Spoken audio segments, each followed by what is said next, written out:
नमस्कार दोस्तों, मैं पुष्पेंद्र आपका सभी का स्वागत करता हूं आप सबके अपने चैनल टॉप गुरु में। फ्रेंड्स, हम इस वीडियो के माध्यम से करने वाले हैं आरआरबी एएलपी एंड टेक्नीशियन के जो है तो 29 अगस्त 2018 की पहली शिफ्ट का पेपर। ठीक है, और पहली शिफ्ट का दोस्तों टाइमिंग 10 से 11 का होता है सुबह का। और आपका ये एएलपी टेक्नीशियन का पेपर रहने वाला है, देख लीजिए। और इसमें दोस्तों आपके रहने वाले हैं जीके, मैथ और रीजनिंग के बहुत ही महत्वपूर्ण क्वेश्चन, जो कि आपके जो आगामी आने वाली वैकेंसियाँ हैं 2023 में कौन कौन सी वैकेंसियाँ हैं आई हैं वो भी देख लीजिए। ठीक है, तो आपकी वैकेंसियाँ दोस्तों आपकी आने वाली हैं एएलपी और जेई और आपकी आरपीएफ की। ठीक है, आरपीएफ। और इसमें से दोस्तों हम बता दें, इसमें से आपकी जो वैकेंसियाँ कौन कौन सी आ चुकी हैं। ठीक है, आपकी एएलपी और जेई की वैकेंसी आ चुकी हैं, लेकिन कौन सी आई हैं, वो आई हैं आपकी कौन सी आई हैं, ओके, वो आपकी आई हैं कौन सी फ्रेंड्स, जीडीईसी की। ठीक है, जीडीसीई, ओके, यानी कि जनरल डिपार्टमेंट कॉम्पिटिटिव एग्जाम। इसके तहत दोस्तों आपकी जो 25% या जो 25% अभी वैकेंसी है जो टोटल खाली होंगी, उनमें से जीडीसीई के माध्यम से भरी जाएंगी। ठीक है, और बाकी जो 75% वैकेंसियाँ आएंगी वो दोस्तों जो फ्रेशनर के लिए, यानी कि पहले सीबीटी 1 होगा और सीबीटी 2 होगा फिर।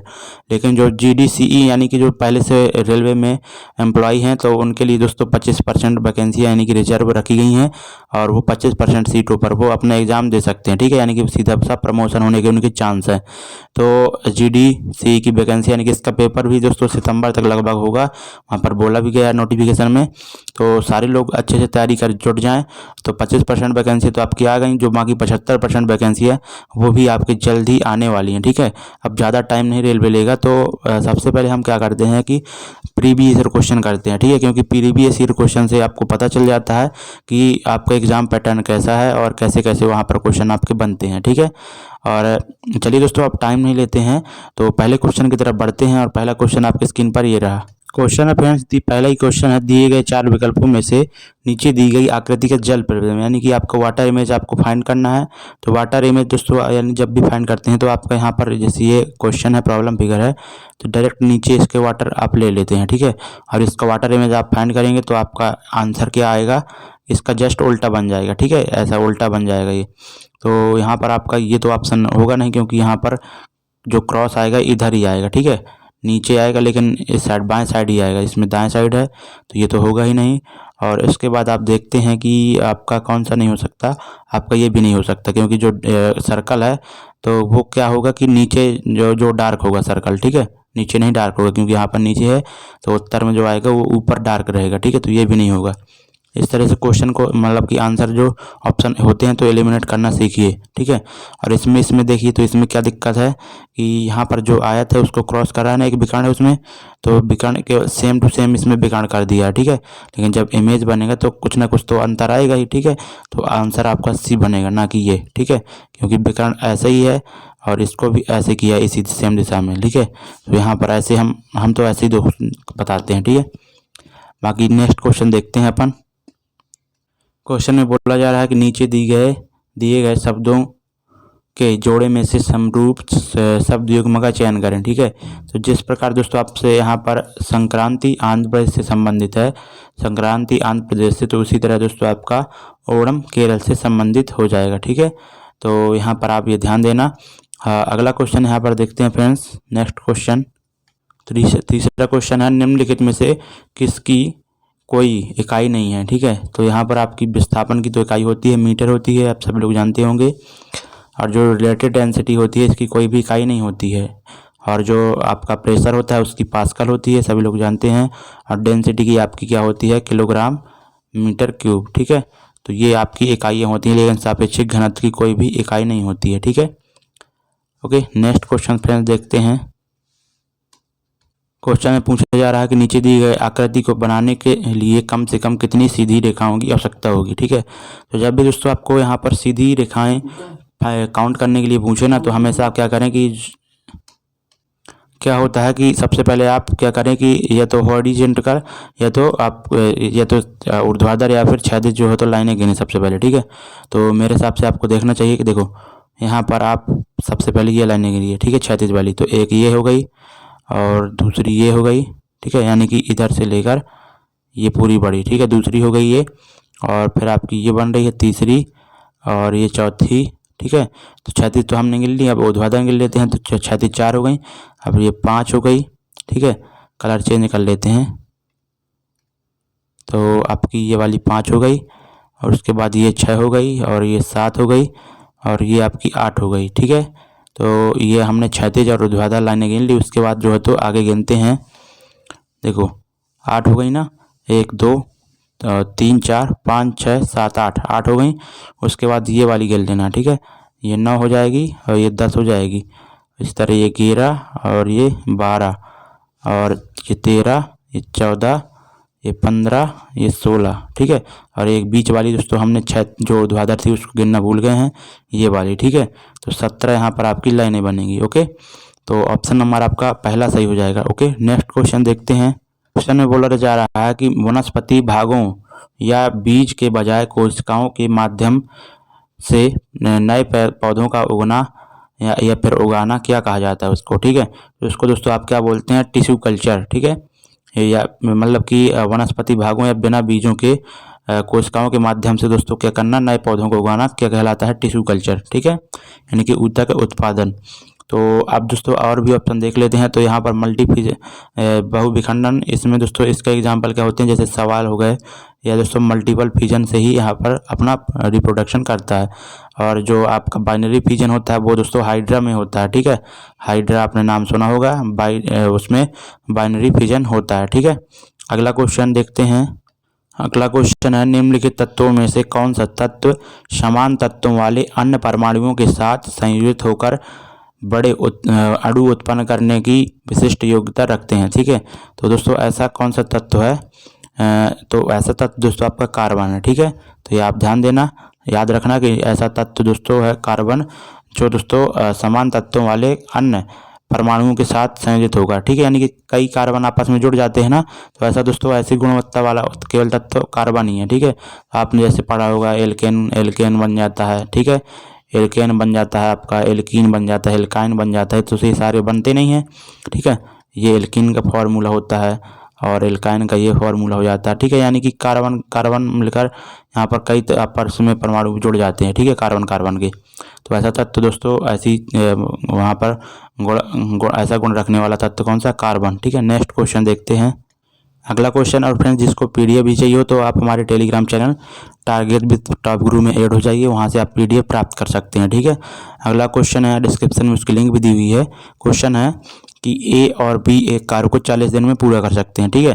तो यहाँ पर ए और बी ले लेते हैं और ये एक साथ काम कर 40 दिन में काम को पूरा कर देते हैं। उसके बाद बोला जा रहा है आपका कि बी और सी 30 दिन में पूरा कर सकते हैं, ठीक है। सेम कार्य को बी और सी 30 दिन में पूरा कर सकते हैं। उसके बाद आपसे क्या बोला गया है, उसके बाद बोला जा रहा है आपसे कि सी और ए उसी काम को 24 दिन में पूरा कर सकते हैं, ठीक है। तो ये 24 दिन में पूरा कर लेंगे। और बोला गया है कि ए बी और सी प्रत्येक अलग अलग इस कार्य को कितने दिन में पूरा करते हैं, ठीक है। तो यहाँ पर सबसे पहले आपको कुछ नहीं करना, आप यहाँ पर डायरेक्टली क्या ले लीजिए, इनका एलसीएम ले लीजिए। एलसीएम यहाँ पर क्या आ जाएगा आपका 120 आ जाएगा, ठीक है। यानी कि इनकी क्षमता आ जाएगी, ए और बी की क्षमता क्या आ जाएगी, इधर से 3, और बी और सी की आ जाएगी आपकी 4, और सी और ए की आ जाएगी आपकी कितनी 5, ठीक है। यानी कि दोस्तों जब इनकी इफिशियंसी जोड़ेंगे ना, तो आप यहाँ पर क्या हो जाएगा 5 4 9 3 12, ठीक है। तो 12 किसका जो है तो आ जाएगा, 12 क्षमता किसकी आ जाएगी 2a, ठीक है। यहाँ पर 2 कॉमन ले लेते हैं, तो a प्लस बी प्लस सी की, ठीक है। तो यहाँ से जब दोस्तों a प्लस बी प्लस सी की क्षमता निकालेंगे तो क्या आ जाएगी 6 आ जाएगी, ठीक है। तो अब दोस्तों हमें एक ही एफिशिएंसी निकालना है, क्योंकि सबका अलग अलग कितने दिन में वर्क कर रहे हैं वो पूछा गया है। तो जब हमें एक ही क्षमता निकालना है, यानी कि बी सी की क्षमता को घटाना पड़ेगा। तो बी सी की क्षमता क्या है 4 है, यानी कि ए की क्षमता आपकी क्या आ जाएगी, यहाँ से ए की क्षमता आपकी आ जाएगी 2, ठीक है। क्योंकि बी सी की क्षमता 4 है तो ए की बचेगी 2। और यहाँ से बी की निकालेंगे तो बी की निकालने के लिए आपको ए और सी को गायब करना पड़ेगा। ए सी की क्या है क्षमता 5 है, यानी कि बी की क्या आ जाएगी 1 आ जाएगी, और सी की क्या आ जाएगी ए बी को माइनस करने पर आपकी यहाँ पर 3 आ जाएगी, ठीक है। तो ए की क्षमता आपकी 2 है, और 120 वर्क कितने दिन में कर लेगा 2 की एफिशिएंसी से 60 दिन में। और जो बी है उसकी एफिशिएंसी 1 है, यानी कि ये कितने दिन में वर्क कर पाएगा आपका 120 दिन में। और सी इफिशियंसी 3 है और 120 वर्क करने में इसको 40 दिन का टाइम लगेगा। ठीक है, तो आपका आंसर क्या आ जाएगा 60, 120 और 40। ऑप्शन नंबर पहला राइट हो जाएगा। ठीक है, इस तरह से करना होता है आसानी से। नेक्स्ट क्वेश्चन में बोला जा रहा है कि मेरे वर्तमान उम्र का 2/3। ठीक है, तो वो मान लेता है कि वो मेरी उम्र x है। मेरे उम्र का 2/3 ले लिया। 2/3 मेरे चचेरे भाई की, उसकी उम्र मान लेते हैं y। चचेरे भाई की उम्र के 3/4 के बराबर है। ठीक है, तो इसको बराबर कर दिया। तो यहाँ पर x और y का अनुपात क्या आ रहा है, अनुपात आ जाएगा 3/4 और यहाँ पर क्या हो जाएगा आपका मल्टीप्लाई 3/2, यानी कि आपका 9/8 आपका यहाँ पर आ जाएगा। ठीक है, आगे देखते हैं। बोला जा रहा है कि 3 वर्ष पहले ठीक है, 3 वर्ष पहले की मेरी उम्र में, ठीक है, मेरी उम्र मेरे चचेरे भाई की आज से 4 वर्ष बाद की उम्र के बराबर है। तो दोस्तों लैंग्वेज वाला क्वेश्चन है, जो बोले वही करते जाना है। तो 3 वर्ष पहले बोल रहा है ना, तो यहाँ पर आप जो अनुपात 9a और 8a ले लीजिए। तो यहाँ पर 9a और 3 वर्ष पहले की बोल रहा है ना, 3 वर्ष पहले मेरी उम्र। ठीक है, तो यहाँ पर -3 करना है। मेरी उम्र मेरे चचेरे, ठीक है, मेरे चचेरे भाई की आज कितनी है उसकी 8 है, यानी कि वर्तमान में आज से 4 वर्ष बाद। तो 8a + 4 करना है। ठीक है, जो बोले वही करना है, के बराबर है। ठीक है, आज से चचेरी भाई आज से 4 वर्ष के बाद मेरी उम्र के बराबर होगी। तो यहाँ पर ये हो जाएगा बराबर। ठीक है, इधर से a बराबर आपका क्या आ जाएगा 7 आ जाएगा। a की वैल्यू आपके 7 आ गई। तो आपसे पूछा गया है कि मेरी उम्र क्या है, वर्तमान उम्र। तो 9a है ना, x की उम्र, x मानी थी ना मेरी उम्र। तो यहाँ पर a की वैल्यू 7 है, तो यानी कि 9 7 63 आपका आंसर आ जाएगा। ठीक है, ऑप्शन नंबर पहला राइट हो जाएगा। इस तरह से करना है। अच्छा क्वेश्चन है, लैंग्वेज वाला है। नेक्स्ट क्वेश्चन देखते हैं।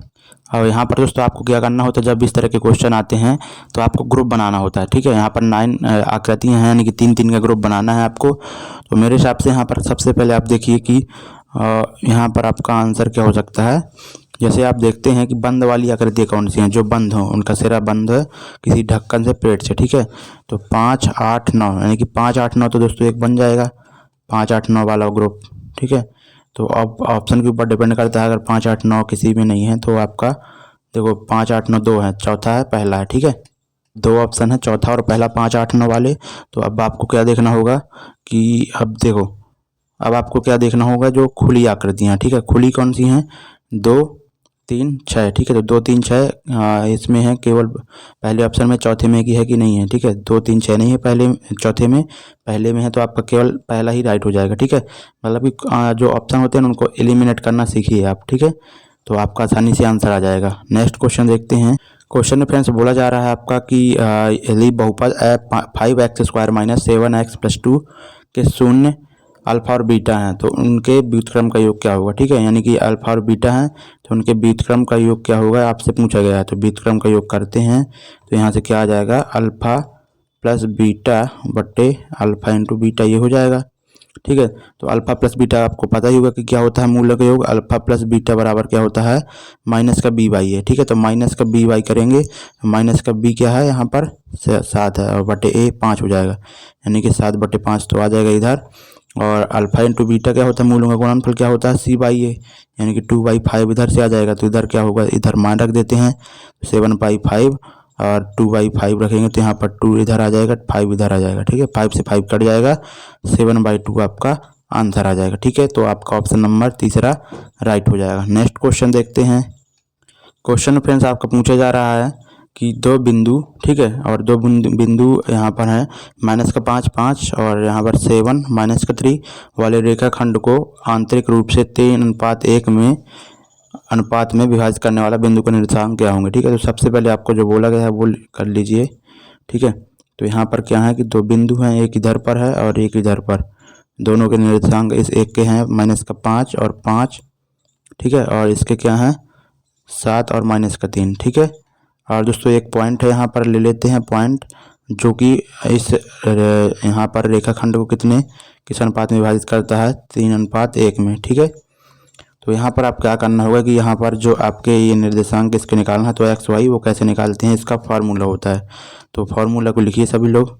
यहाँ पर क्या होता है, x बराबर क्या हो जाएगा आपका, जब यहाँ पर आंतरिक विभाजित कर रहा है ना, तो क्या हो जाएगा आपका m1।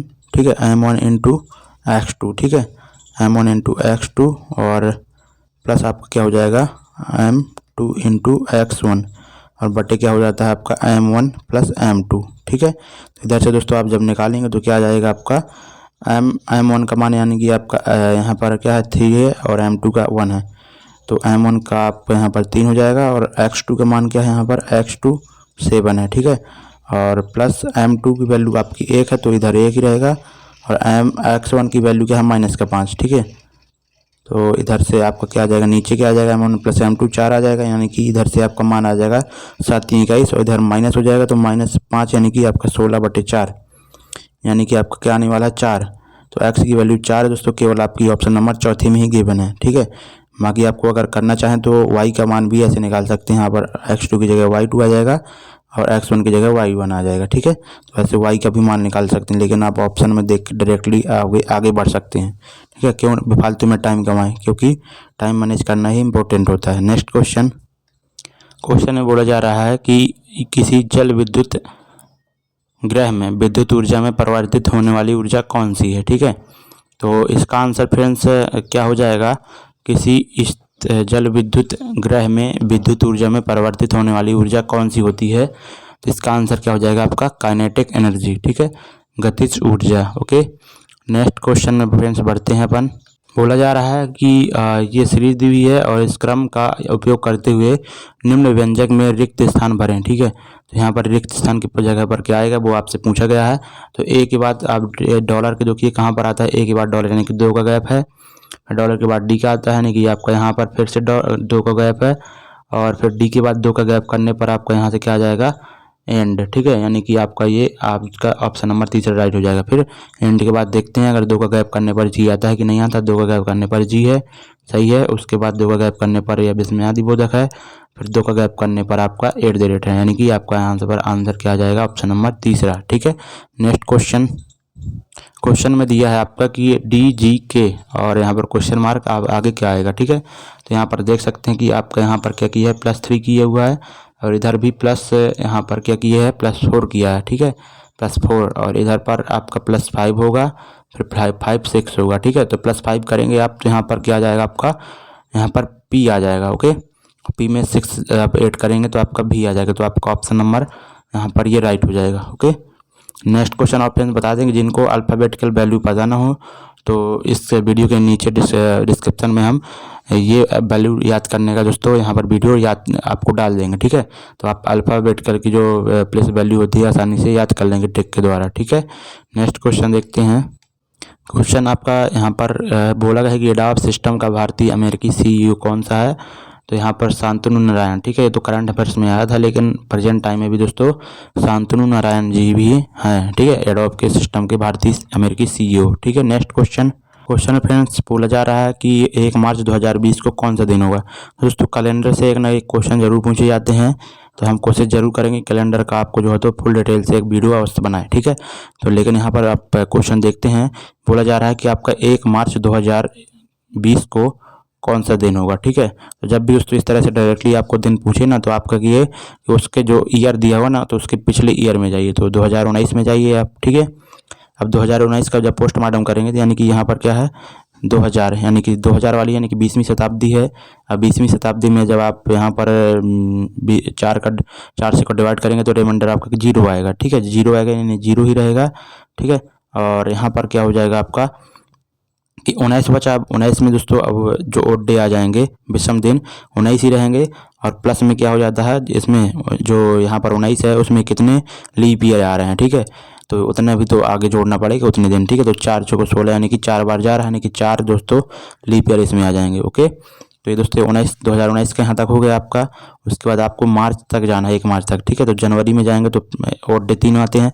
ओड डे कैसे निकालते हैं, जनवरी में कितने दिन होते हैं 31 दिन, 7 का डिवाइड कर देंगे जो रिमाइंडर बचेगा वही ओड डे होता है। ठीक है, 7 × 28 होता है, रिमाइंडर बचेगा आपका 3, वही ओड डे हो गया।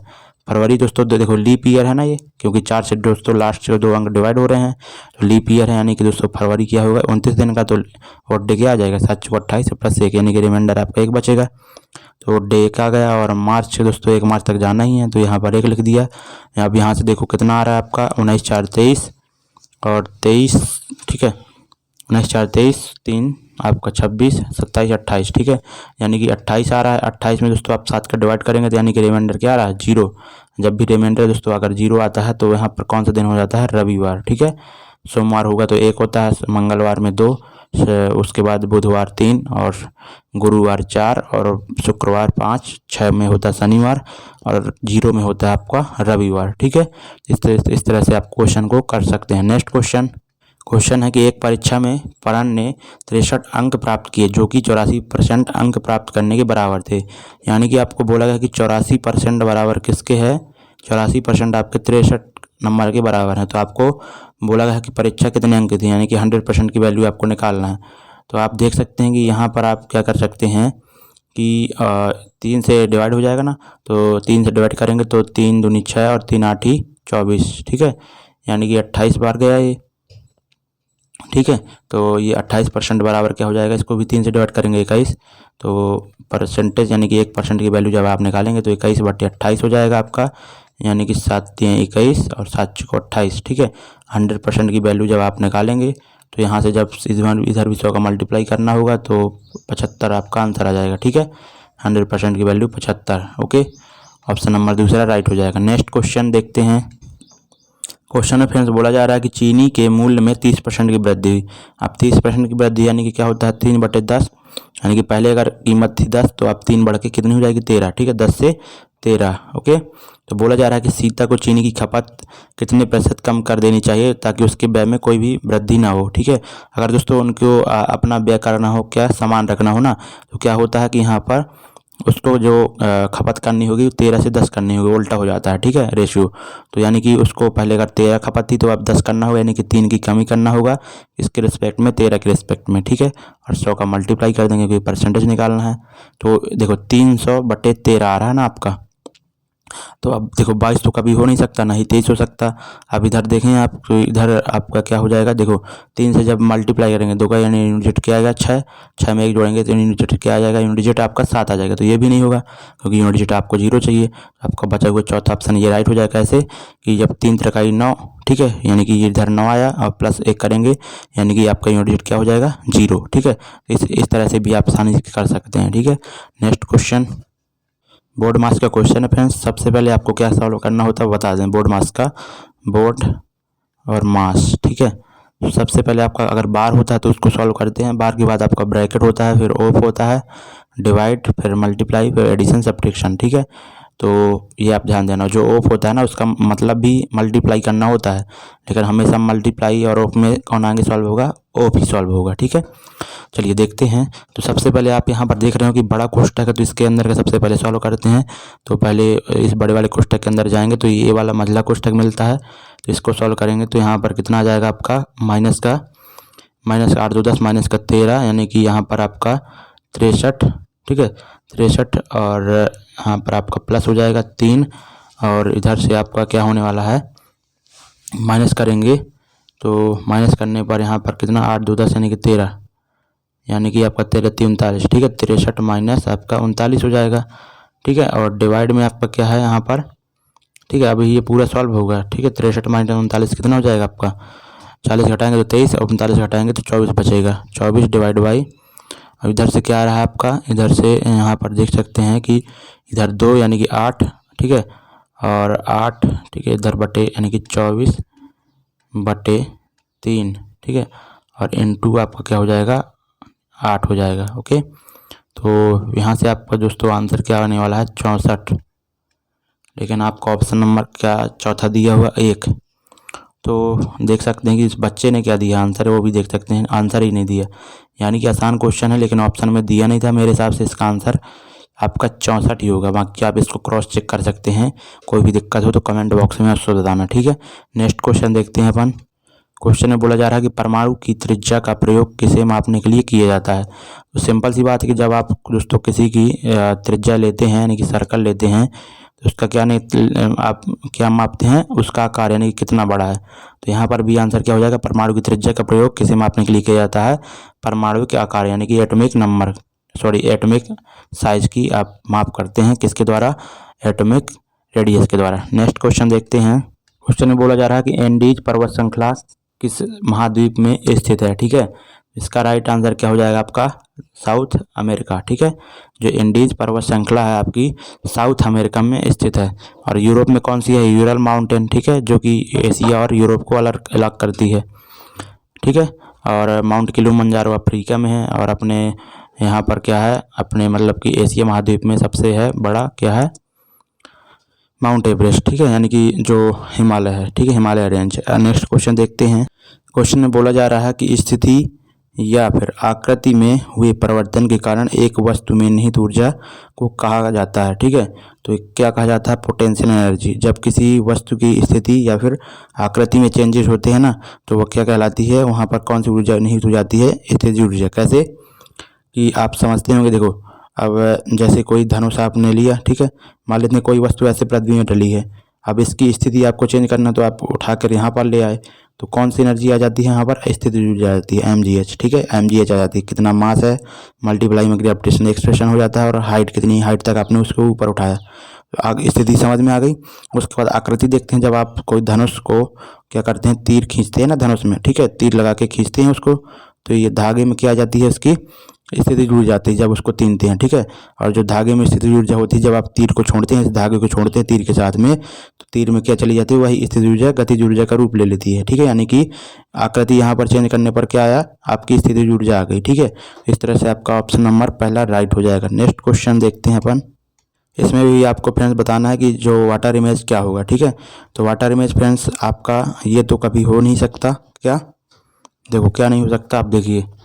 ओके, तो आपका ये तो कभी हो ही नहीं सकता, क्योंकि ये लाइनें हैं नीचे, ठीक है, ऐसे ऐसे हैं, ठीक है, ऊर्ध्वाधर। लेकिन इसमें ऊपर ही है, तो इसमें भी ऊपर कर दिया है, और इसमें भी वही है, तो ये तो दोनों ऑप्शन हो ही नहीं सकते। ठीक है, अब इसमें क्या दिक्कत है कि आपका जो ये नीचे आएगा ना, तो नीचे वाला इस साइड होना चाहिए। ठीक है, क्योंकि देखो जब ऊपर वाला पार्ट नीचे आ जाएगा, यानी कि तीर आपकी पश्चिम साइड होना चाहिए, तो इसमें केवल है। ठीक है, तो आपका ऑप्शन नंबर पहला राइट हो जाएगा। नेक्स्ट क्वेश्चन देखते हैं अपन। क्वेश्चन में बोला गया है कि निम्न आकृति समूहों की बाकी आकृतियों से मेल नहीं खाती। ठीक है, यानी कि चारों में से ऐसी कौन सी आकृति है जो इन चारों में से भिन्न है। ठीक है, तो यहाँ पर क्वेश्चन में देखा जा रहा है कि देखो आप इससे तो दोस्तों फाइंड नहीं कर सकते, क्योंकि जो आपका ये तीर है ना, इससे फाइंड नहीं कर सकते, क्योंकि सभी दिशाओं में है ये। ठीक है, अब फाइंड कैसे कर सकते हैं कि जो आपका ये चीज़ लगी है ना, ठीक है, ये दिशा बता रही है, क्लॉकवाइज जा रही है। ठीक है, ऐसे क्लॉकवाइज जा रही है, ये भी दोस्तों आपकी क्लॉकवाइज जा रही है। ओके, लेकिन ये दोस्तों आपकी ये भी क्लॉकवाइज जा रही है, घूम रही है क्लॉकवाइज दिशा में, लेकिन ये दोस्तों ऐसी जा रही है एंटी क्लॉकवाइज। ठीक है, इसलिए दोस्तों ये अलग हो जाएगा, 3 क्लॉकवाइज और 1 एंटी क्लॉकवाइज। नेक्स्ट क्वेश्चन में बोला जा रहा है कि 5 फरवरी 2018 को, यहाँ पर लिखा है 5 फरवरी 2018 को आपका क्या है? 2018 को कौन सा दिन है आपका? सोमवार। ठीक है, यानी कि मंडे है। उसके बाद बोला जा रहा है कि 8 अप्रैल 2019 को कौन सा दिन होगा। ठीक है, तो सबसे पहले आपको क्या करना होगा कि आप ईयर चेंज करिए। ठीक है, कि यहाँ पर 5 जो अगला जो 5 फरवरी 2019 होगा, वहाँ पर कौन सा दिन आ जाएगा? एक दिन बढ़ जाता है, अगर कोई यहाँ पर लीप ईयर का खेल ना हो। ठीक है, और यहाँ पर 5 फरवरी यानी कि 2018 लीप ईयर नहीं है, तो यानी कि कोई दिक्कत नहीं है। आप यहाँ पर सिंपल आप एक जोड़ दीजिए, मंगल और सोमवार के बाद में, यानी कि आपका मंडे और ट्यूसडे आ जाएगा आपका मंगलवार। ठीक है, ट्यूसडे आ जाएगा 5 फरवरी 2019। उसके बाद फरवरी में कितने दिन बचेंगे? सामान्य ईयर है, तो फरवरी में 28 दिन होते हैं, तो 5 दिन तक हो गया, यानी कि आपके बचे हुए 18 कितने बचे दिन?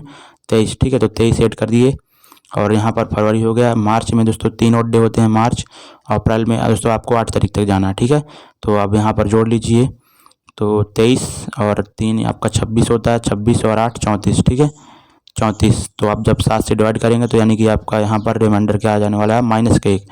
यानी कि देखो -1 आ रहा है ना, तो आपको एक दिन पीछे जाना है, यानी कि उस दिन आपका अगर 5 फरवरी 2019 को ट्यूसडे था, तो 8 अप्रैल 2019 को क्या हो जाएगा? आपका मंडे ही हो जाएगा। ठीक है, सोमवार। तो आपका ऑप्शन नंबर दोस्तों चौथा राइट हो जाएगा, सोमवार। ओके, नेक्स्ट क्वेश्चन देखते हैं। देखो यहाँ पर क्या निकाला? माइनस में हमने निकाला, क्योंकि 7 पना 35 होता है, तो रिमाइंडर -1 ले लिया। ठीक है, बाकी आप 7 को 28 अगर करते ना आप, तो 28 और फिर +6 करना होता है, तो +6 अगर मंगलवार में करते तो आपका सोमवार ही आंसर आता। ठीक है, नेक्स्ट क्वेश्चन देखते हैं। क्वेश्चन फ्रेंड्स बोला जा रहा है आपका कि फरवरी 2018 तक उपलब्ध जानकारी के अनुसार मुंबई की आईपीएल टीम मुंबई इंडियंस का मालिक कौन है? ठीक है, रिलायंस इंडस्ट्री अभी भी प्रेजेंट टाइम में भी दोस्तों मुकेश अंबानी जी ही इसके मालिक है, मुंबई इंडियंस के। ठीक है, अगला क्वेश्चन फ्रेंड्स बोला जा रहा है कि एक आदमी पूर्व दिशा की ओर सबसे पहले क्या करता है कि चलता है। ठीक है, पूर्व दिशा की ओर 15 किलोमीटर चलता है। तो यहाँ पर पूर्व दिशा की ओर वह चलता है, तो यहाँ पर ले लेते हैं पूर्व दिशा की ओर 15 किलोमीटर चलता है। और फिर बोला जा रहा है कि फिर वह दाएं मुड़ता है। ठीक है, तो यहाँ पर क्या लिख लेते हैं अपन 15 मीटर। उसके बाद फिर वह क्या करता है कि दाएं मुड़ता है। ठीक है, तो दाएं मुड़ता है, यानी कि नीचे की तरफ जाएगा, दाएं मुड़ता है और कितना चलता है वो 20 मीटर। ठीक है, 20 मीटर। उसके बाद क्या बोला जा रहा है कि वो इसके बाद फिर बाएं मुड़ता है, यानी कि बाएं मुड़ेगा तो इस तरफ चलेगा, बाएं मुड़ता है, कितना चलता है वो 30। ठीक है, 30 मीटर। उसके बाद बोला जा रहा है कि अंत में वह दाहिने मुड़ता है और 40 किलोमीटर चलता है। ठीक है, दाहिने मुड़ेगा यानी कि नीचे की तरफ जाएगा, तो कितना चल रहा है वो 40 मीटर। ठीक है, तो आरंभ बिंदु और गंतव्य बिंदु की न्यूनतम दूरी, यानी कि आपको कौन सी दूरी बताना होगा, आपको ये वाली। ठीक है, ये न्यूनतम दूरी बन रही है आपकी। ठीक है, ये वाली दूरी।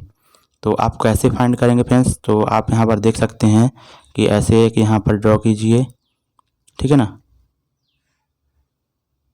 ये बनाया और ये चीज़। ठीक है, तो ये कर दिया। तो यानी कि आपको देखो क्या क्या पता होना चाहिए इसमें, आपको ये वाली दूरी पता होना चाहिए। ठीक है, कर्ण निकालेंगे, ये आपकी कितनी हो जाएगी 15 और 30। ठीक है, 15 और 30 कितनी हो रही है यहाँ पर, ये वाली 45। ठीक है, और इधर से 40 और 20 60 ये हो रही है। ठीक है, तो इधर से आपका कितना आ जाएगा, देखो अब आप चाहें तो ये यूनिट डिजिट से भी कर सकते हैं। आप कैसे कर सकते हैं, देखो अगर आप 60 का वर्क करेंगे तो आपका कितना हो जाएगा 3600 आएगा, और इसका वर्क करेंगे 45 का, तो ये कितना आ जाएगा आपका 4 पंचे 20 यानी कि आपका 2025। ठीक है, तो आप इनको जोड़ेंगे तो यहाँ से कितना आ रहा है 5 और 2 6 और 6 यानी कि 425 आ रहा है। ठीक है, तो सॉरी 5625। तो यहाँ पर आपका क्या जो वर्गमूल आएगा ना, इसका वर्गमूल, तो आपका यूनिट डिजिट क्या आना है 5 ही आएगा। ठीक है, 0 तो कभी हो ही नहीं सकता, वैसे डायरेक्टली आप कर सकते हैं। ठीक है, अगला नेक्स्ट क्वेश्चन देख सकते हैं। बाकी 5625 का वर्गमूल 75 ही होता है। नेक्स्ट क्वेश्चन, ये भी क्वेश्चन दोस्तों आपका जो है तो मिरर इमेज का है। अब यहाँ पर दोस्तों मिरर है आपकी, तो ये तो होगा नहीं, यहाँ पर देखो एरो ही यहाँ पर उल्टी बना दी है, और आपका क्या हो जाएगा ऑप्शन नंबर आपका या तो ये वाला होगा या फिर ये वाला होगा, क्योंकि जो तीर है सेम टू सेम ऐसी बना दी है, ये वाली तीर, ये नहीं होगा, या फिर ये होगा या फिर ये। अब इनमें अंतर क्या है, आप देख सकते हैं कि छोटी वाली जो आकृति बन रही है, तो इसको दोस्तों क्या same to same A option में बना दिए, सेम टू सेम बनेगा नहीं, तो ये आपका गलत हो जाएगा। आपका सही क्या हो जाएगा option number D. Okay, next question देखते हैं दोस्तों। ये क्वेश्चन आपका लॉजिकल रीजनिंग का है। और दोस्तों उस 2018 में ना जितनी भी शिफ्टें हुई थी उनमें लगभग 3 से 4 क्वेश्चन लॉजिकल रीजनिंग के मिलते हैं। ठीक है, मिले थे।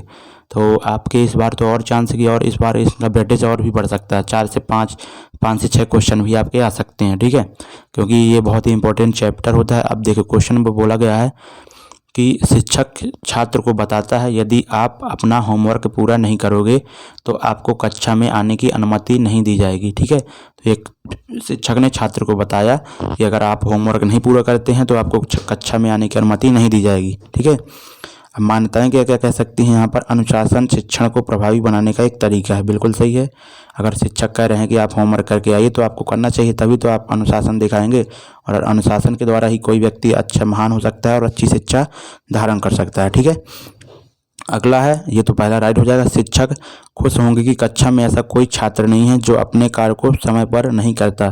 तो ये दोस्तों शिक्षक खुश करने के लिए नहीं ये करते। ठीक है, ये खुश करने के लिए नहीं करते, उनके करियर बनाने के लिए दोस्तों ये करते हैं। ठीक है, तो मेरे हिसाब से दूसरा रॉन्ग होना चाहिए, तो इसका केवल ऑप्शन नंबर यानी कि पहला ही मान्यता अनुसरण करता है। ठीक है, तो देखते हैं ऑप्शन में, हाँ केवल पहला मान्यता यहाँ पर निहित है। अगला नेक्स्ट क्वेश्चन देखते हैं। क्वेश्चन में बोला जा रहा है कि दिल्ली में जामा मस्जिद किस भारतीय बादशाह के शासन काल में बनाई गई थी। ठीक है, तो इसका आंसर क्या हो जाएगा, जामा मस्जिद किसने बनाया था, शाहजहां ने। ठीक है, राइट आंसर क्या हो जाएगा शाहजहां ने, और जामा मस्जिद कहाँ पर है, दिल्ली में। ठीक है, तो देखते हैं नेक्स्ट क्वेश्चन। बोला जा रहा है कि तार की लंबाई दोगुनी करने पर एमीटर की रीडिंग किस प्रकार प्रभावित होगी। ठीक है, तो सबसे पहले आप ओम का नियम जानते होंगे कि आर बराबर क्या होता है आपका V/I होता है। ठीक है, यानी कि दोस्तों आपसे बोला जा रहा है कि अगर आप देखो रुक जाओ थोड़ा, ओम का नियम जो प्रतिरोध आपका होता है ना, वो क्या होता है, rho into length into cross section area होता है। अब दोस्तों प्रतिरोध अगर बढ़ेगा ना तो धारा क्या होगी, घटेगी, ये आपको पता ही होगा, ठीक है। क्योंकि जो आपका आर बराबर क्या होता है, वी आई होता है, यानी कि अगर वी आपका कांस्टेंट है तो आर क्या होता है, व्युत्क्रमानुपाती आई के होता है, ठीक है। यानी कि अगर आर आपकी जो आपका आपकी धारा बढ़ रही है तो प्रतिरोध घटेगा, और धारा घट रही है तो प्रतिरोध बढ़ेगा, ठीक है। ये आपको उल्टा होता है। तो यहाँ पर बोला जा रहा है तार की लंबाई दुगनी करने पर, ठीक है। यानी कि तार की लंबाई अगर आप दुगनी कर रहे हैं, यानी कि यहाँ पर 2L हो जाएगा, यानी कि जो आपका प्रतिरोध हो जाएगा वो 2R हो जाएगा, ठीक है। अब प्रतिरोध आपका 2R हो जाएगा जब, तो यहाँ पर जो धारा आ जाएगी ना वो क्या हो जाएगी, आधी रह जाएगी, ठीक है। ये आप ध्यान देना, क्योंकि ये दोस्तों अगर आधी हो जाएगी ना धारा, तो तभी तो ये ऊपर जाके 2 यहाँ पर हो जाएगा ना, ठीक है ना। तो धारा आधी होगी तभी दोस्तों प्रतिरोध दोगुना हो जाएगा, ठीक है। नेक्स्ट क्वेश्चन देखते हैं। बोला जा रहा है कि इनमें से कौन सा एक रासायनिक परिवर्तन है, ठीक है। रासायनिक परिवर्तन क्या कहलाता है, जो दोस्तों एक बार परिवर्तन हो जाए दोस्तों उसे दोबारा उसी रूप में ना हम पा सकें, ठीक है। तो जैसे दोस्तों आपका बर्फ का जो जल का बर्फ में बदल रहा है दोस्तों, क्या है आपकी भौतिक क्रिया, ठीक है, भौतिक परिवर्तन है। लेकिन यहाँ पर जो मक्खन का खट्टा होना, ये आपकी कौन सी है, रासायनिक परिवर्तन, ठीक है। तो यहाँ पर आपका कौन सा आंसर हो जाएगा, ऑप्शन नंबर दूसरा, ठीक है। बाकी जो क्वेश्चन है CO2 से सूखी बर्फ बनाना, तो दोस्तों भौतिक है, ठीक है। सूखी बर्फ बनाने के बाद भी दोस्तों CO2 को आप वापस बना सकते हैं, ठीक है। और लोहे का चुंबकीकरण, ये भी दोस्तों आप पुनः लोहा बना सकते हैं यहाँ पर।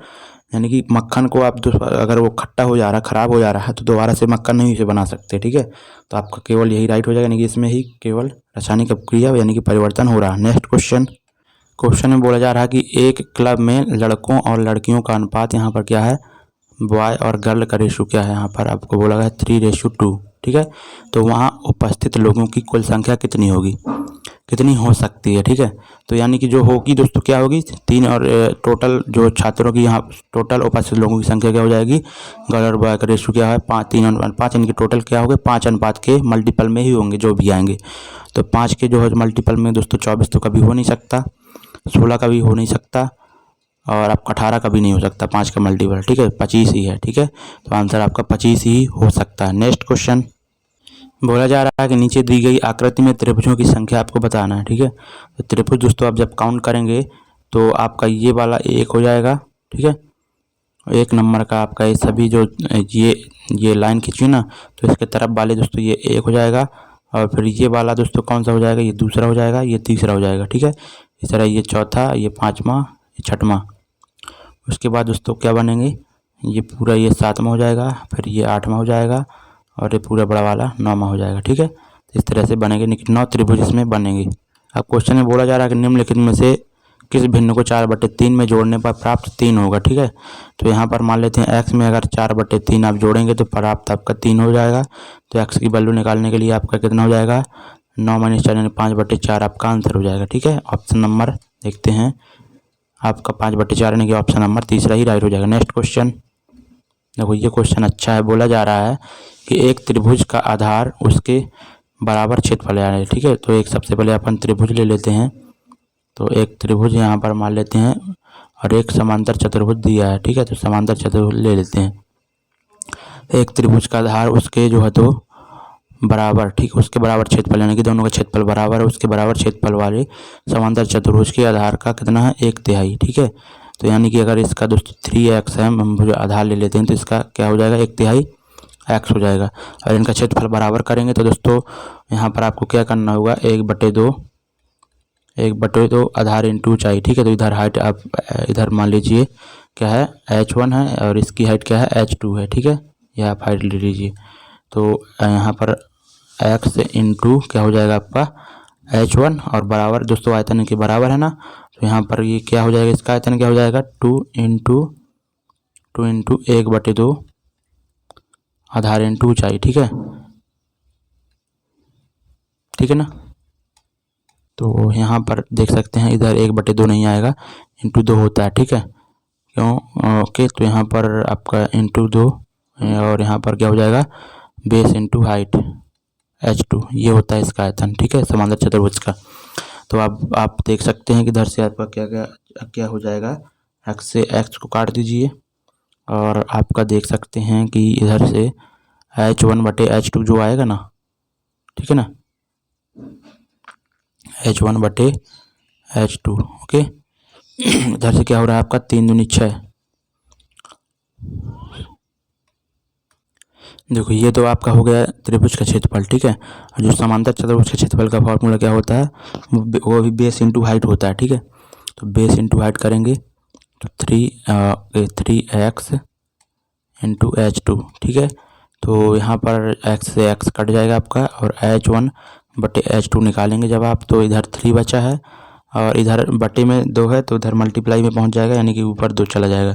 तो जो हाइट क्या दोनों का त्रिभुज और समांतर चतुर्भुज की हाइट का अनुपात क्या आ जाएगा 6:1, ठीक है। तो वहाँ पर आपको क्या ध्यान देना है कि जो यहाँ पर समांतर चतुर्भुज का क्षेत्रफल होता है वो होता है हाइट इंटू बेस, ठीक है। और जो त्रिभुज का होता है 1/2 हाइट इंटू बेस होता है, ये आप ध्यान देना। नेक्स्ट क्वेश्चन देखते हैं। क्वेश्चन में बोला जा रहा है कि एक धनात्मक पूर्णांक को 1000 में जोड़ने पर प्राप्त योग इसी संख्या को 1000 से गुणा करने पर प्राप्त संख्या से कितनी अधिक है, 10 पॉइंट, ठीक है, 06 अधिक है। धनात्मक पूर्णांक ज्ञात कीजिए, ठीक है। यानी कि दोस्तों धनात्मक पूर्णांक को यहाँ पर 1000 में क्या जोड़ें कि अगर 1000 में दोस्तों 1000 का जो 100 का गुणा करने पर इसमें वह उससे अधिक होना चाहिए, ठीक है।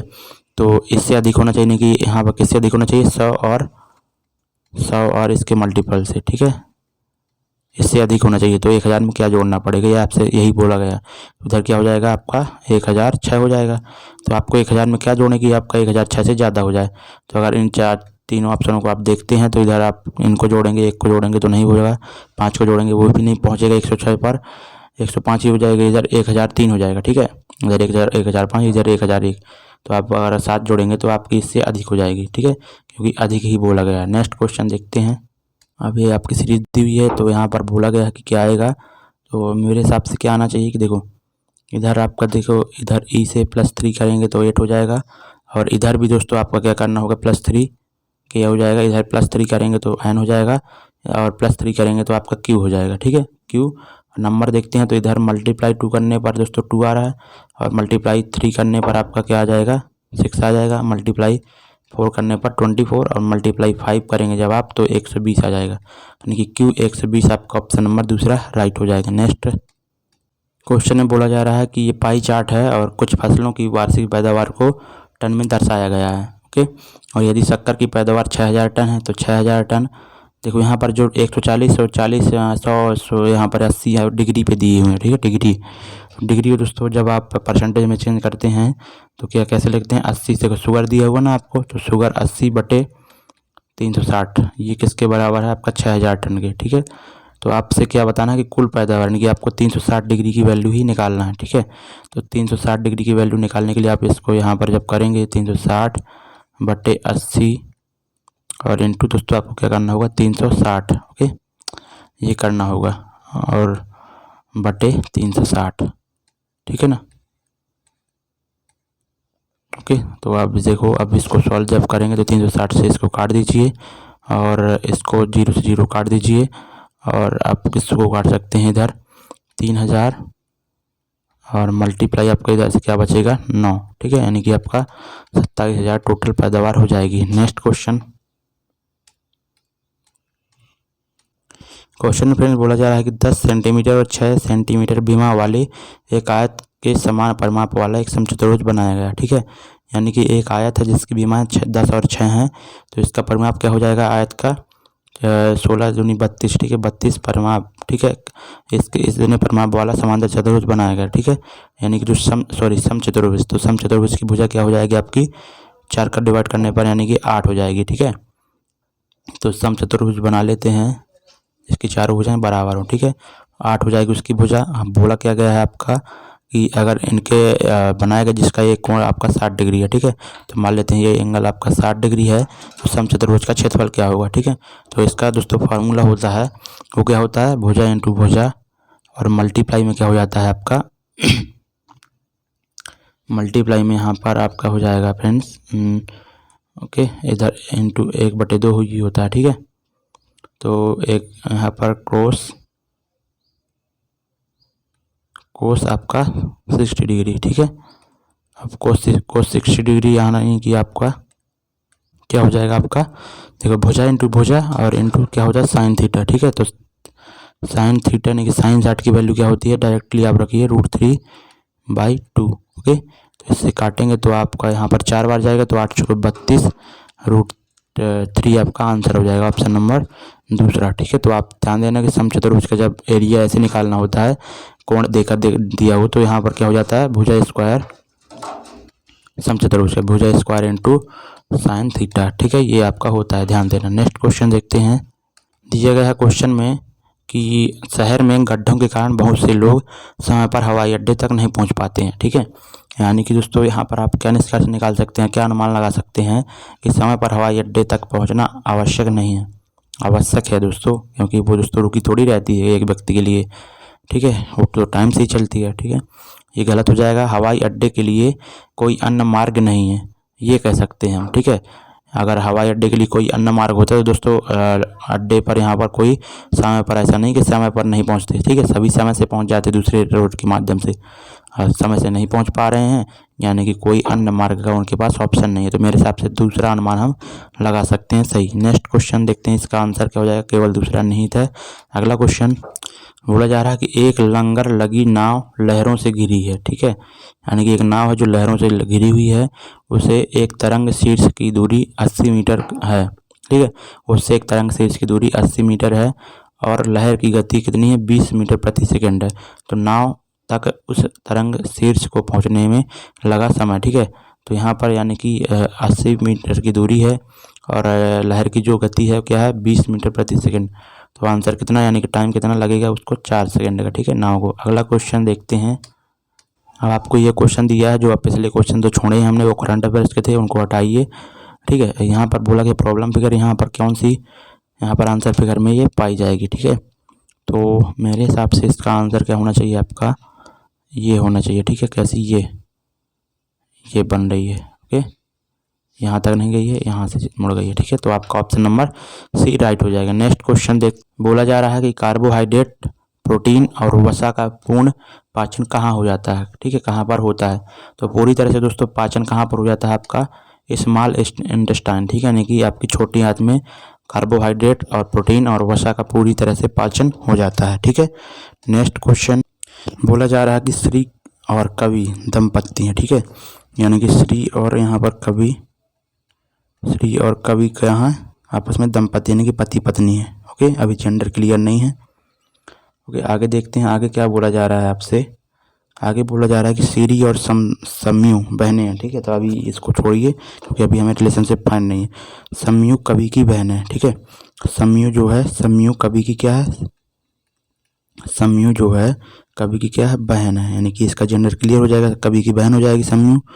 और यहाँ पर श्री और समयु बहनें हैं, तो श्री जो आएगी समयु की बहनें आपस में, श्री और समयु दोनों। ठीक है, बोला जा रहा है कि श्री की क्या लगेगी। ठीक है, तो श्री जो है, श्री की क्या लगेगी, ये तो देखो क्या हो सकता है, अगर देखो अगर ये दोस्तों फीमेल हुई ना तो ये मेल हो जाएगा, पति पत्नी है क्योंकि। ठीक है, अगर यहाँ पर प्लस होगा इधर माइनस होगा तो क्या हो जाएगा, श्री की कौन लग जाएगी, देखो उसकी पत्नी की बहनें यानी कि साली उसकी लगेंगी। ठीक है, तो साली भी है यहाँ पर, यानी कि सिस्टर इन लॉ सीधी से आंसर होता है साली। और अगर यहाँ पर ये कभी मेल होता है और ये फीमेल होती है। ठीक है, तो श्री दोस्तों क्या लग जाएगा, श्री की कौन लग जाएगी, श्री कौन लग जाएगी, श्री की भाई की बीवी क्या लग जाएगी, ननद। ठीक है, तो भाई की बीवी पत्नी। ठीक है, यानी कि वहाँ पर भाभी लगती है, तो यानी कि आपका sister in law he answer होगा। ठीक है, बोला जा रहा है श्री की क्या लगेगी, तो श्री की कौन लग जाएगी, या तो आपकी हो सकती है साली भी हो सकती है, ननद भी हो सकती है। ठीक है, अगला क्वेश्चन क्योंकि जेंडर क्लियर नहीं था, बाकी जेंडर क्लियर होता ना तो हम आसानी से बता सकते थे। बाकी सिस्टर इन लॉ के अंदर ही सभी आते हैं, देखो ननद, भाभी, साली, जेठानी, देवरानी सब सिस्टर इन लॉ ही होते हैं। नेक्स्ट क्वेश्चन देखो, एक और आ गया आपका लॉजिकल रीजनिंग का क्वेश्चन। बोला गया है कि निठल्ला बैठा एक सरकारी कर्मचारी यह कहते हुए कि वह बहुत व्यस्त है। ठीक है, यानी कि कोई व्यक्ति अगर उसके बाद काम करवाने आता है तो निठल्ला बैठा रहता है वो और कहता है कि वह बहुत व्यस्त है। और बहुत सा काम पड़ा हुआ है। आगंतुक के प्रमाण पत्रों को प्रमाणित करवाने के लिए 2 सप्ताह बाद आने के लिए कहता है। यानी कि जो व्यक्ति उससे काम करवाने के लिए आता है प्रमाण पत्रों को प्रमाणित करने के लिए, उससे कहता है कि मैं बहुत व्यस्त हूँ और वो कहता है कि 2 सप्ताह बाद आइए आप, मेरे पास बहुत काम है, अभी नहीं करेंगे हम। ठीक है, तो पूर्व धारणाएं क्या लगा सकते हैं आप?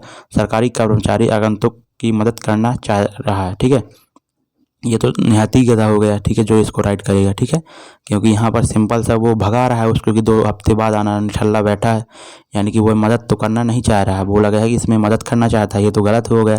सरकारी कर्मचारी आगंतुक से कुछ पाने की आशा रखता है, तो मेरे हिसाब से ये हो सकता है पूर्व धारणा सही। क्यों?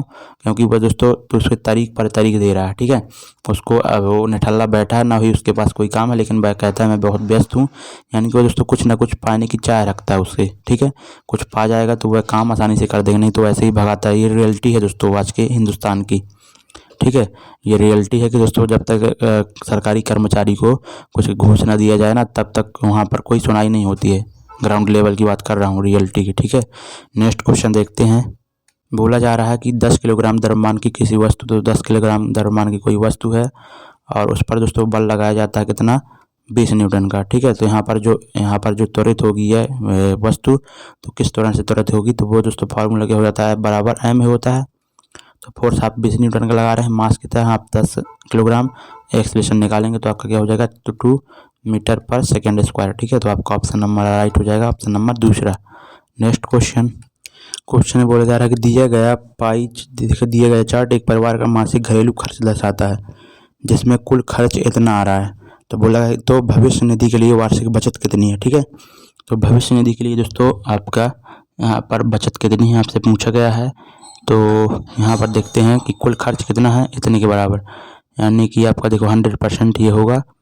ठीक है ना, तो 100% की वैल्यू आप कितनी है, तो कितना आपको निकालना है। तो भविष्य निधि के लिए आपका जो है तो कितनी बचत करेंगे वो। ठीक है, तो आपका यहाँ पर क्या हो जाएगा आंसर? पारिवारिक खर्च और खाद्य, मनोरंजन, दवाइयाँ, ये हैं सारे, और भविष्य निधि यानी कि प्रोविडेंट फंड। ठीक है, उसका परसेंटेज कितना है आपका? 12%। ठीक है, यानी कि आपको इसका केवल 12% ही निकालना, किसका? 33,650 का। ठीक है, तो आप इसका जब 12% निकालेंगे तो आपका आंसर क्या आ जाने वाला है? आपका ऑप्शन नंबर चौथा राइट हो जाएगा। ठीक है ना, नेक्स्ट क्वेश्चन देखेंगे। आप इसको नोट जैसे भी कर सकते हैं। ठीक है ना, नेक्स्ट क्वेश्चन में बोला जा रहा है कि निम्नलिखित में से किन स्थायी ऊतकों में कोशिकाएं मृत होती हैं? ठीक है, तो जो स्केलेटन काइमा दोस्तों होता है उसमें कौन सी कोशिकाएं होती हैं? मृत कोशिकाएं। ठीक है, तो ये आप ध्यान देना। नेक्स्ट क्वेश्चन बोला जा रहा है कि शक्ति का सूत्र क्या होता है? तो शक्ति का सूत्र दोस्तों आपका वर्क अपॉन टाइम होता है। ठीक है, तो P बराबर आपका क्या होता है? Work upon time. ठीक है, कार्य करने की दर को ही क्या बोलते हैं? शक्ति बोलते हैं। नेक्स्ट क्वेश्चन बोला जा रहा है कि lone fox dancing my autobiography पुस्तक के लेखक कौन है? तो रस्किन बॉन्ड। नेक्स्ट क्वेश्चन में बोला जा रहा है कि किसी घन के कोरों की लंबाई का योग। ठीक है, तो किसी घन की कोरों की लंबाई का योग हम मान लेते हैं, अगर उसकी भुजा A है, कैपिटल A, तो उसकी कोरों की जो लंबाई क्या हो जाएगी? योग क्या हो जाएगा? 12A, क्योंकि 12 भुजाएं होती हैं उसमें। और बोला जा रहा है कि एक वर्ग के परिमाप का आधा है। ठीक है, तो एक वर्ग के परिमाप का आधा यानी कि पर वर्ग का परिमाप क्या हो जाएगा? 4A मान लेते हैं, स्मॉल a, यानी कि उसका आधा यानी कि ये हो जाएगा, बराबर हो जाएंगे। तो कैपिटल A और बटे स्मॉल a क्या हो जाएगा आपका? उधर हो जाएगा आपका 6। ठीक है, 6 बोल रहा हूँ, 1/6। ठीक है, 1/6 हो जाएगा। ओके, अब आपसे बोला जा रहा है कि यदि घन का आयतन वर्ग के क्षेत्रफल के बराबर है। ठीक है, तो घन का आयतन के यहाँ पर A मान लेते हैं, इधर 6 से। ठीक है, तो घन का आयतन कितना हो जाएगा? की पावर 3। घन का आयतन वर्ग के क्षेत्रफल के बराबर है, तो वर्ग का क्षेत्रफल क्या हो जाएगा? 216, सॉरी क्या हो जाएगा आपका? 36। ठीक है, 36 A स्क्वायर। ठीक है, A स्क्वायर से इसको काटेंगे तो A बराबर आपका 36 आ जाएगा। आपसे क्या पूछा जा रहा है कि वर्ग के एक भुजा की लंबाई, तो वर्ग की भुजा हमने स्मॉल a मानी थी, यानी कि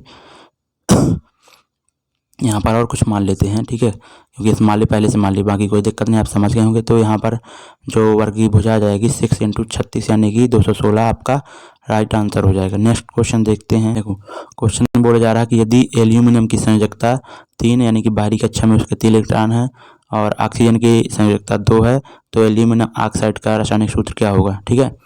तो एल्यूमिनियम की संयोजकता क्या आपकी 3 है, ठीक है, यानी कि इसमें 3 इलेक्ट्रॉन है, और जो ऑक्सीजन है उसमें दोस्तों कितने लास्ट में इलेक्ट्रॉन है, 2, ओके, संयोजकता। तो अब आप यहाँ पर देख सकते हैं कि अगर देखो, अगर एल्यूमिनियम के दोस्तों क्या हो जाए 3 जो है तो 2 परमाणु हो जाएं, ठीक है, और ऑक्सीजन के 3 हो जाएं, ठीक है, तो इधर दोस्तों क्या हो जाएंगे 6 इलेक्ट्रॉन बाहरी या कक्षा में आ जाएंगे, ठीक है, 3 दूनी 6, और इधर भी 2 3 6, यानी कि 6 मिलकर आपस में आदान प्रदान कर लेंगे, ठीक है। तो यानी कि आपका आंसर क्या हो जाने वाला है Al2O3, ठीक है। अगला नेक्स्ट क्वेश्चन देखते हैं। बोला जा रहा है कि सबसे कम सीटें जीतने वाली पार्टी कौन सी है। तो यहाँ पर आसानी से आपको दिख रहा होगा कि जो डी पार्टी है उसे सबसे कम सीटें जीत रहा है वो, ठीक है। कितनी जीत रहा है 14, 7, 21, 1, 22, ठीक है, तो 22 सीटें जीत रहा है वो। नेक्स्ट क्वेश्चन बोला जा रहा है आपका कि एक बिजली के बल्ब 4200 में खरीदा गया, इसका मूल्य 8% प्रति वर्ष की दर से कम होता है, तो 1 वर्ष बाद इसका मूल्य कितना हो जाएगा, ठीक है। यानी कि आपको क्या निकालना है कि 4200 का जब 8% कम हो जाता है यानी कि बचेगा कितना 1 साल बाद 92%, ठीक है। तो ये आपको निकालना है, इसको 2 से इसको काट दीजिए तो 42 इंटू 92 आएगा। तो यूनिट डिजिट दोस्तों क्या आएगा 4 आएगा, तो यानी कि 4 तो दोस्तों ये नहीं है, ये नहीं होगा, और इनमें होगा। तो आपको देखना होगा कि आपका आंसर क्या आ जाएगा, ठीक है। देखो अगर आप इधर 40 होता ना और 90 होता तो आपको कितना आता 3600 आता, ठीक है। लेकिन यहाँ पर 42 और 92 यानी कि 3600 से ज़्यादा आएगा, तो 3600 से इतना 84 थोड़ा सा तो ज़्यादा आएगा नहीं, तो आपका 3864 आ जाएगा, ठीक है। ऑप्शन नंबर तीसरा। बाकी आप डबल यूनिट डिजिट जो डबल डिजिट से भी चेक कर सकते, कैसे 42 इंटू 92 है ना, तो अब आपका मल्टीप्लाई इधर हो जाएगा तो 4 आ जाएगा, ठीक है, ओके। क्या है 42 इंटू 92 है ना, तो इधर से 4 आ जाएगा और इधर से 4 दूनी 8 और 9 दूनी 18, ठीक है, 8 8 6 यानी कि आपका 6 आएगा, ठीक है। कैसे 4 दूनी 8 और 9 दूनी 18, तो 8 8 करने पर यानी कि 8 8 16 होता है, 6 आएगा, तो 64 यानी कि यूनिट डिजिट आपका किस में है, ऑप्शन नंबर दूसरे में, ठीक है। नेक्स्ट क्वेश्चन बोर्ड मास का, इसको यहीं पर निपटा देते हैं। और -70 है और उसके बाद आपका प्लस इधर पर क्या आ जाएगा आपका माइनस का प्लस का 4 आएगा, तो इधर प्लस का 7 हो जाएगा, ठीक है, यानी कि आपका माइनस का 63 राइट आंसर हो जाएगा। नेक्स्ट क्वेश्चन देखते हैं। यहाँ पर बोला गया है कि देखो क्वेश्चन में दिया है कि लेफ्ट हैंड और राइट हैंड साइड को हमें बराबर करना है, तो क्या क्या हमें चेंज करना होगा।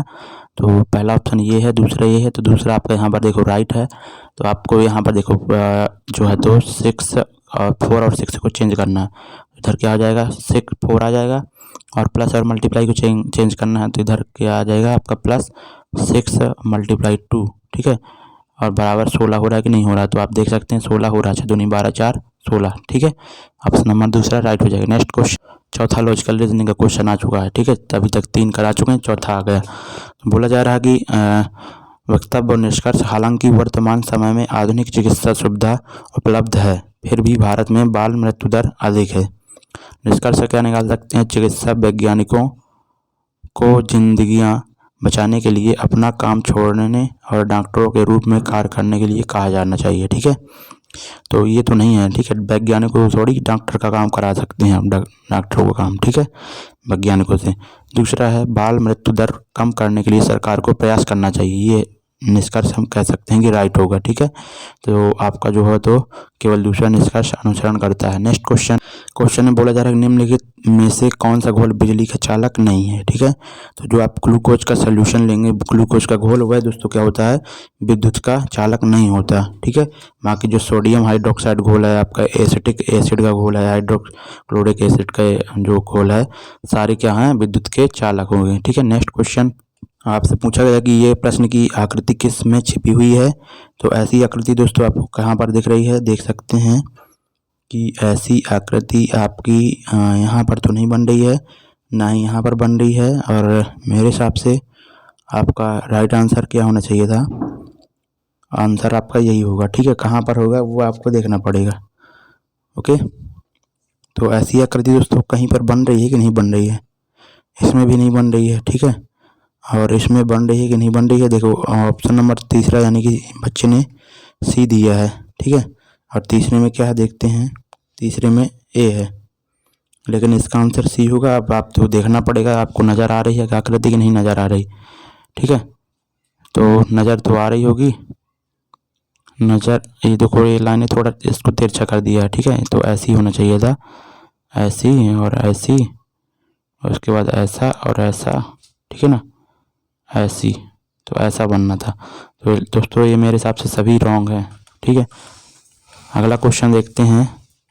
क्वेश्चन में बोला जा रहा है कि एक वस्तु को 10 सेंटीमीटर की फोकस लंबाई वाले एक उत्तल लेंस में 20 सेंटीमीटर दूरी पर रखा जाता है। ठीक है, तो सबसे पहले हम लेंस बना लेते हैं। ठीक है, तो ये हमने लेंस बना लिया। अब बोला क्या जा रहा है आपका कि एक वस्तु 10 सेंटीमीटर की फोकस लंबाई वाले यानी कि उत्तल लेंस की जो फोकल यानी कि ऐप की दूरी क्या है, ऐप क्या है आपका 10 सेंटीमीटर है। ठीक है, उसके बाद बोला जा रहा है कि फोकस लंबाई वाले उत्तल लेंस को उत्तल लेंस से 20 सेंटीमीटर की दूर पर रखी जाती है। ठीक है, यानी कोई वस्तु यहाँ पर रखी जाती है और 20 सेंटीमीटर की दूरी पर। ठीक है, यानी कि वक्रता केंद्र पर ही रखी जा रही है। ठीक है, और यहाँ से यहाँ तक की दूरी क्या है 20 सेंटीमीटर। तो बोला जा रहा है कि यहाँ पर जो प्रतिबिंब बनेगा वह कितनी दूर पर बनेगा लेंस से। ठीक है, तो लेंस का फार्मूला यहाँ पर लगाइए 1/f बराबर 1/b माइनस होता है यहाँ पर लेंस में 1/u। ओके, तो 1/f यानी कि f क्या लेंगे हम, देखो जब भी लेंस से लेफ्ट साइड की दूरियां लेते हैं तो हमेशा क्या करते हैं ऋणात्मक लेते हैं।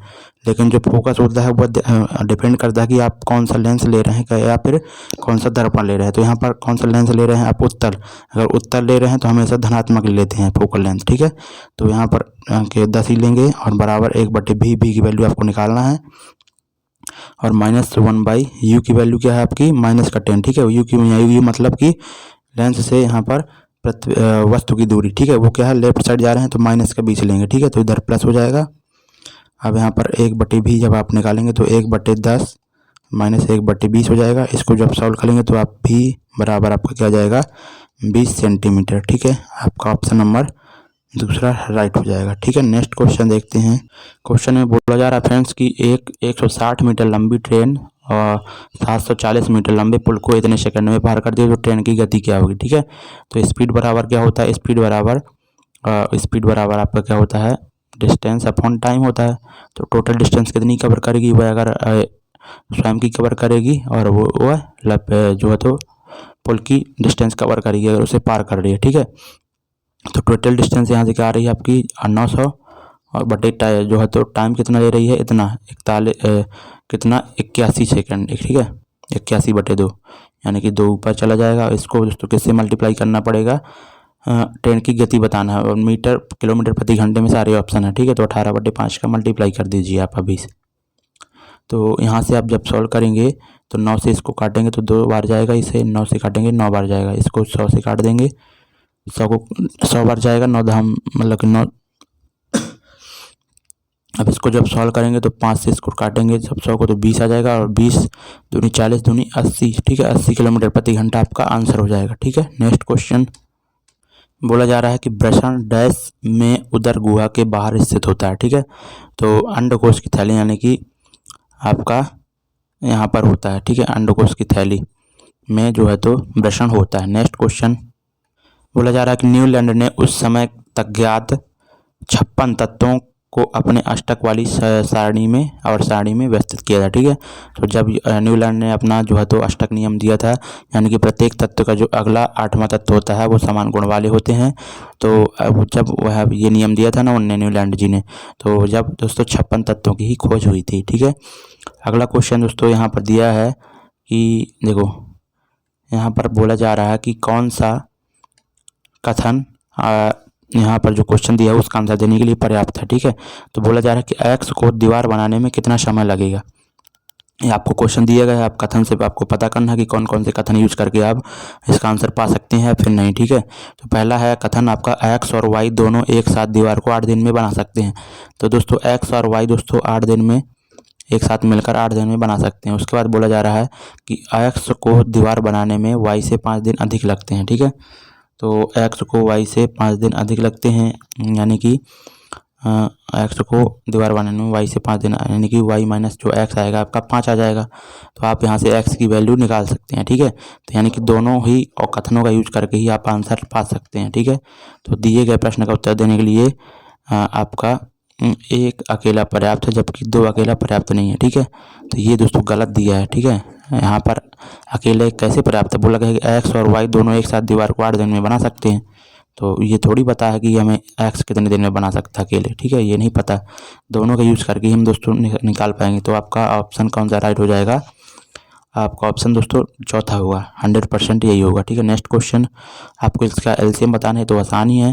तो सबसे पहले देखो 7 दूनी 14 होता है, ये लिख लीजिए, और 7 पंजा 35 होता है, नहीं तो 7 तो पहले ले चुके हैं, बचा हुआ 5 ले लीजिए, और 8 7 56 होता है, 7 ले चुके हैं, और बचा हुआ 8 में दोस्तों आप 2 ले चुके हैं तो बचा हुआ 4। ठीक है, तो यहाँ पर आपका क्या हो जाएगा 40 यानी कि 280 आपका आ जाएगा। ठीक है, अगला क्वेश्चन यहाँ पर बोला जा रहा है कि अधातुओं में आमतौर पर सबसे बाहरी सतह में इलेक्ट्रॉन होते हैं। ठीक है, तो अधातु में दोस्तों आमतौर पर कितने इलेक्ट्रॉन होते हैं, 5 6 7 और 8 या फिर 8। ठीक है, तो क्यों होते हैं, क्योंकि ये दोस्तों जो अधातुएं होती हैं किसी न किसी से इलेक्ट्रॉन लेती हैं। ठीक है, ना कि देती हैं। अगर वो देने लगें तो यहाँ पर पॉजिटिव चार्ज आ जाएगा, पॉजिटिव चार्ज होगा अगर, तो वह दोस्तों धातुएं हो जाएंगे, धातु रह ही नहीं जाएंगी। ठीक है, क्योंकि अगर आप देखते हैं ऑप्शन जैसे सोडियम आप देखते हैं, इसका इलेक्ट्रॉनिक विन्यास 11 होता है, तो ये 2 8 और 1। ठीक है, तो बाहरी कक्षा में कितने इलेक्ट्रॉन हैं धातु के, 1 है। ठीक है, ताकि ये किसी को दे दे एक आसानी से, और यहाँ पर पॉजिटिव चार्ज आ जाए। ठीक है, धातु में पॉजिटिव चार्ज रहता है।